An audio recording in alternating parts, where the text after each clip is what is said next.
You've seen this picture, right? 11 men, just chilling, having lunch on a steel beam suspended hundreds of feet in the air. It's one of the most famous photographs in the world. Called Lunch Atop a Skyscraper, it looks so real, so candid, like a snapshot of everyday life for these fearless construction workers.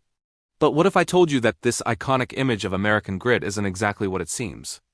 Today, we're going to peel back the layers of this legendary photo and uncover the surprising truths, the lingering mysteries, and the powerful legacy it left behind.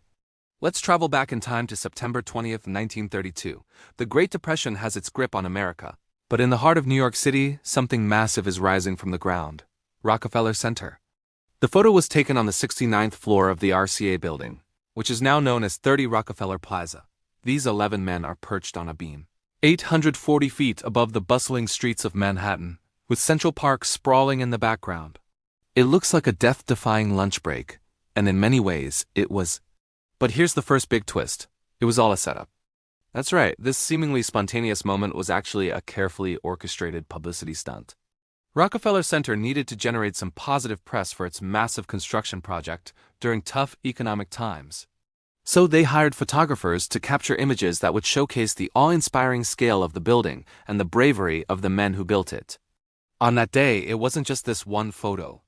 The workers were asked to pose in all sorts of ways, playing football, pretending to sleep, even saluting, all on that same narrow beam. While the men were real ironworkers and the danger was very real, the moment itself was staged for the camera. The goal was to create an image that would grab the world's attention, and boy, did it succeed. It was marketing genius, creating a symbol of progress and ambition when the country needed it most. Now, just because it was staged doesn't mean it wasn't dangerous. Look closely. There are no safety harnesses, no nets, nothing. This was standard practice back then. These men, many of whom were immigrants from Ireland, Scandinavia, and Eastern Europe, were accustomed to working in these treacherous conditions. They were known as skywalkers. They had incredible balance and a complete lack of fear, or at least they learned to suppress it. For them, this was just another day at the office. The pay was good for the time, but the risks were enormous. The very real danger they faced daily is what gives the photograph its raw, authentic power, even if the composition was planned. This authenticity is why the photo has become such an enduring symbol. It represents the hardworking spirit of the American worker, the resilience needed to get through the Great Depression, and the immense contribution of immigrants who literally built the New York City skyline. These weren't celebrities or famous figures. They were ordinary men doing an extraordinary job.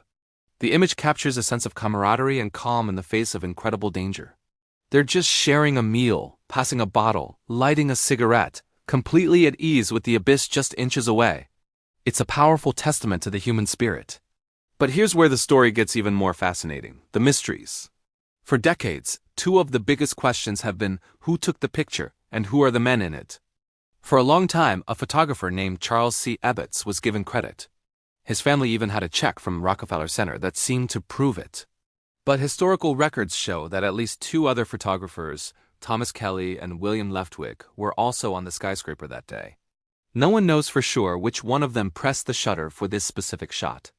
The official credit now often goes to unknown, and the original glass plate negative, stored securely in a temperature-controlled facility in Pennsylvania, holds its secrets close.